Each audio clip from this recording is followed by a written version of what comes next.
Er ist endlich wieder zurück. Das Comeback von Samu Chukwueze heute gegen Mainz mit veränderter Truppe, weil wir natürlich auch auf Manchester City gucken müssen. Deswegen spielt auch Dina Ebimbe, der auch selten spielt in der Saison. Vorne Joshua Zirkzee, dahinter Glover, Larsson für Fratesi. Auf der anderen Seite haben wir Martin diesmal, der spielt auf der linken Seite vor Meier. Also kriegen Mamouche und Kostic nochmal eine Pause. Die können dann wieder gegen Man City wirbeln und wir kriegen den Freistoß. Oh, aus sehr, sehr guter Position. Gibt wahrscheinlich auch die gelbe Karte. Wir haben zwar in Hoffenheim gewonnen. Klar, wir müssen dranbleiben an den Bayern. Wir müssen hoffen, dass sie noch zweimal verlieren. Das wird aber in den nächsten 4 Spielen nicht mehr passieren. Aber trotzdem, nochmal 4 Spiele gewinnen. Und in der Champions League auch nochmal 3. Dann haben wir zumindest mal einen Titel in der Saison. Oh, das ist eine gute Position. Jetzt die Frage, wer macht's? Wer kann Freistöße? Meier kann's. Oh, Zirkzee kann das auch. Aber ich glaube, Chukwueze kann das auch. Wir lassen mal Joshua Zirkzee schießen. Das ist eigentlich ein sicheres Tor, wenn ich jetzt einen guten Schützen hätte. Aber der macht das jetzt. Komm, der jagt den jetzt vorbei. An der Mauer direkt ins Tor rein. Zirkzee! Knapp drüber. Das ist bei mir immer das große Problem. Ich mache den Strahl, diesen Strich immer 1-2 Meter zu hoch leider. Sonst wäre der reingegangen. Der hatte gutes Tempo. Tja, und dann leider am Ende. Aber okay, ist ja die erste Chance gewesen. Ich hoffe, dass wir heute ein bisschen agiler, ein bisschen schwungvoller sind. Da sind als gegen Hoffenheim. Und das sind wir, weil Martin erstmal einen rausrotzt hier nach 6 Minuten. Das war zu heftig, hat er sich aber gezerrt. Und es ist auf jeden Fall schwungvoller als gegen Hoffenheim, weil wir auch mehr Platz bekommen. Martin, sehr enge Ballführung. Überhaupt keine Gegenwehr, schönes Tor. Ja, und wichtig, wie gesagt, in dem Flow bleiben. Mainz ist auch ein ganz anderer Gegner als Hoffenheim. Das sind wieder 3 Euro ins Phrasenschwein hier. Aber ihr wisst, was ich meine. Die haben auch, glaube ich, eine Fünferkette, Dreierkette, Fünferkette. Das ist auch nicht ganz so einfach. Aber die spielen gleich von vornherein mit einer Dreierkette. Das lässt sich vielleicht ein bisschen leichter spielen. Und die Lücken sind da. Den Platz haben wir. Zirkzee und Larsson gleich mit dem zweiten Tor. Schade, leider nicht. Leider nicht, aber das ist ein schwungvoller Auftakt. Genau das, was ich mir erhofft hatte. Und Chukwueze ist wieder zurück. Vielleicht zum richtigen Zeitpunkt der Saison, um uns in der Champions League weiterzuhelfen. Der wird heute auch ein bisschen spielen. Aber nicht 90 Minuten lang. Den werde ich dann vielleicht auch zur Halbzeit schon mal rausnehmen, je nachdem wie es steht. Den brauche ich für Manchester City. Der muss in den Spielen fit sein. Nagalo hinten drin und Martin direkt der nächste Angriff. Zirkzee, wir haben so viel Platz vorne, das ist echt Wahnsinn. Ja, im Vergleich zum Spiel gegen Hoffenheim. Die Hoffenheimer, die haben das im Mittelfeld gut gemacht, hatten aber auch eine Fünferkette, wie gesagt. Und Mainz hat von Beginn an eine Dreierkette. Das ist, glaube ich, auch nochmal ein großer Unterschied. Ob du mit einer Fünferkette beginnst und das dann zu einer Dreierkette wird oder du direkt mit einer Dreierkette startest. Ja, aber egal, wie du es machst, du musst auf jeden Fall hellwach sein in den Zweikämpfen. Und natürlich auch hier versuchen, gut zu verteidigen und schnell umzuschalten. Jetzt die Chance. Unten Chukwueze zeigt schon mal an, will er haben, kriegt er den Ball. Das ist ein schöner Ball von Larsson. Und jetzt Chukwueze gegen Illing Junior. Sauber gemacht, sehr schön, ganz enge Ballführung. Und dann, oh, Glover vorbei, schade.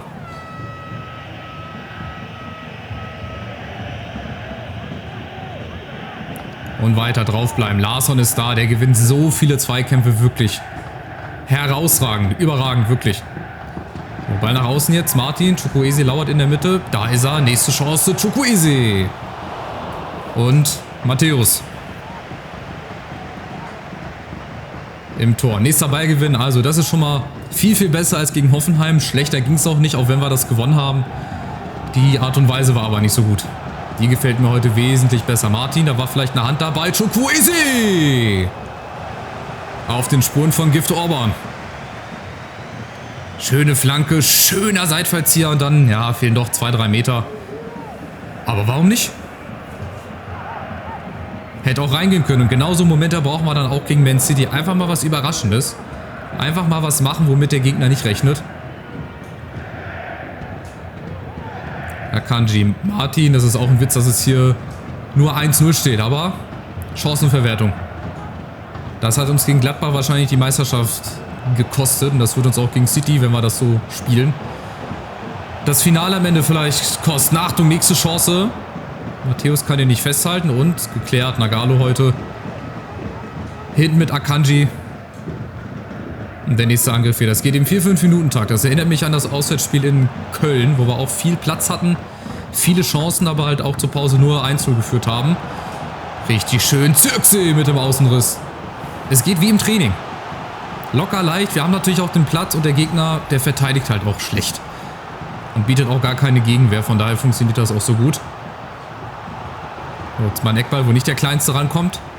Vielleicht ein größerer. Meier zum Beispiel. Und Nagalo aus Spitzenwinkel.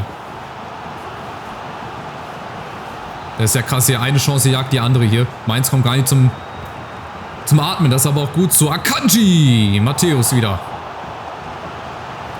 Der beste Mainzer ist. Und das heißt dann schon, dass wenn der Keeper der beste Mann ist auf dem Platz bei deiner Mannschaft. Oh, Akanji.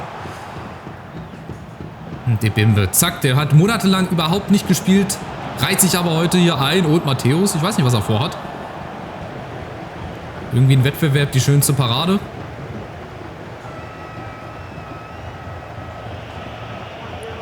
Aber wir müssen das zweite machen, nach wie vor. Wir spielen richtig gut, wir pressen.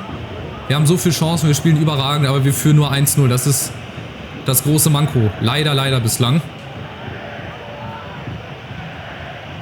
Hier ein zweites Tor vor der Pause und dann wäre das, glaube ich, schon die Entscheidung, weil ich mir da nicht vorstellen kann, dass Mainz das noch irgendwie in Halbzeit 2 hinbekommt. Aber Achtung, Akanji und Ugarte, der nächste gewonnene Kopfball. So, nächste Chance zum Umschalten. Larsson, Martin außen, ja, der läuft. Das geht auch über links ganz gut. Martin gegen Dominguez. Den vernascht er hier zum Frühstück. Zirkzee, Larsson, wer ist da hinten? Da ist Ugarte. Und jetzt sehr viel Zeit und wieder Matthäus. Immer wieder Matthäus. Ja, das ist wieder so ein Spiel. Chancenverwertung. Wir führen nur mit 1:0, haben wahrscheinlich schon 15 Schüsse. Das darfst du eigentlich niemandem erzählen. Martin, nächster Ballgewinn, nächste Chance. Und Chukwueze habe ich im Blick. Oh, nicht gut gespielt von Zirkzee. Nicht gut gespielt, schade. Ein bisschen zu kurz, aber wir führen, das ist die Hauptsache. Und das zweite und das dritte Tor legen wir dann hoffentlich nach, wenn bei Mainz endgültig die Puste ausgeht. Weil dass wir hier gewinnen müssen, ist klar. Wir haben, wie viele Schüsse haben wir? 15 Schüsse. 15. Nach der ersten Halbzeit. Ich glaube, das hatte ich auch noch nie. Also ich hatte ganz am Ende hatte ich mal 21 Schüsse. Ich weiß gar nicht, ob das mit der Eintracht war. Ich glaube, gegen Köln sogar war das, genau. Wir haben 15 Schüsse alleine nach der ersten Halbzeit und wir führen nur mit 1:0. Ey, daran seht ihr doch, was das für ein Spiel ist.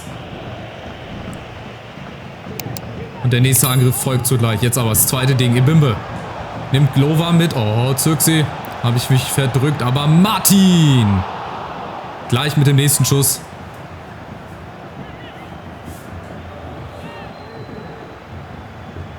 Es dauert nicht mehr lange, aber es muss irgendwann fallen. Sonst haben wir so ein Last-Minute-Déjà-vu wie gegen Gladbach.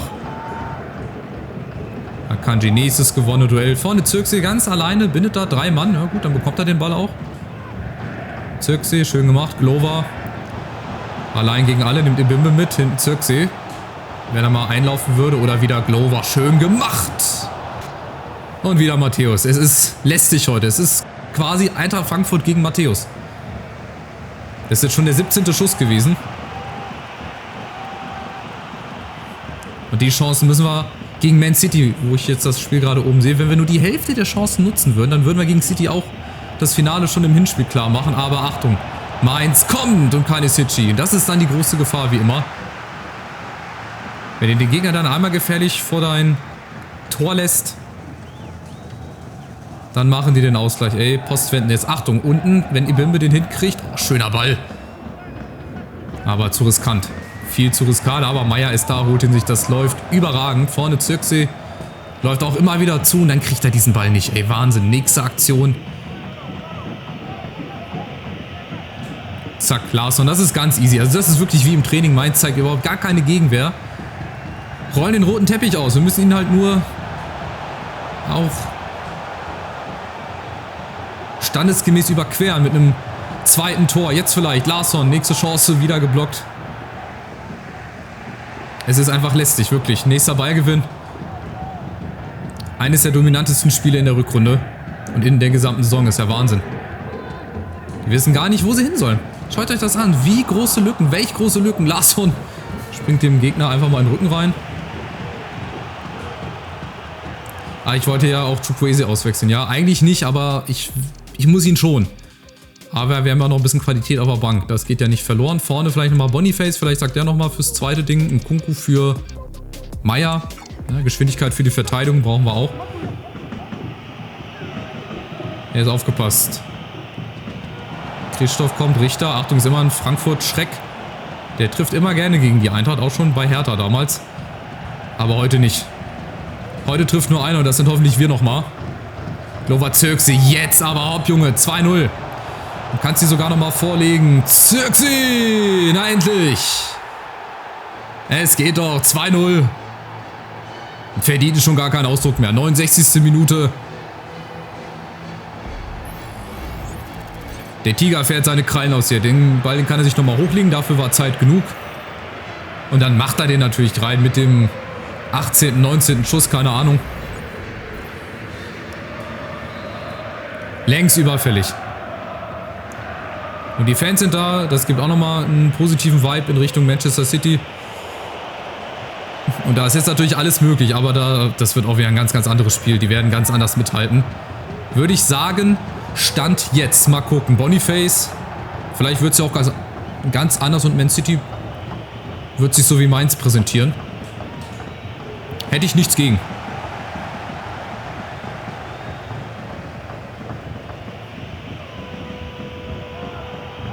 So, Boniface hier kommt mit großen Schritten. Aber die Mainzer wissen nicht, was sie machen sollen. Die spielen hinten rum nach wie vor. Das ist das gesamte Spiel über lang schon so. Haben halt Glück, dass die hier dann immer wieder durchs Mittelfeld kommen, weil normalerweise müssen wir dieses Pressing gewinnen.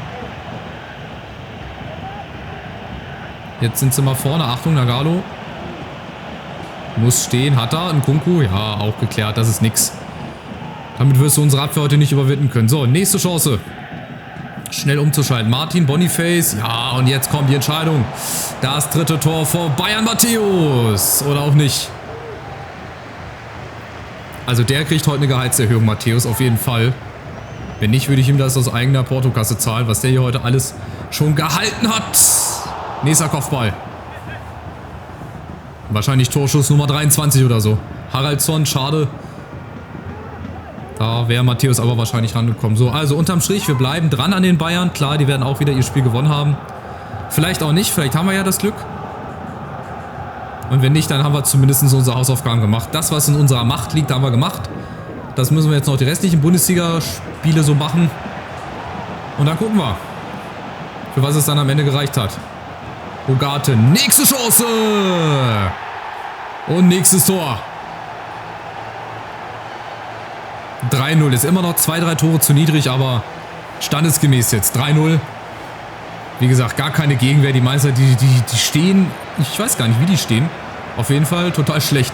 Die sind zwar mit 7, 8 Mann hinten, aber die stehen alle 10 Meter auseinander. Da kannst du natürlich auch kein Pressing machen. Und Matthäus, der an allen Gegentoren machtlos war.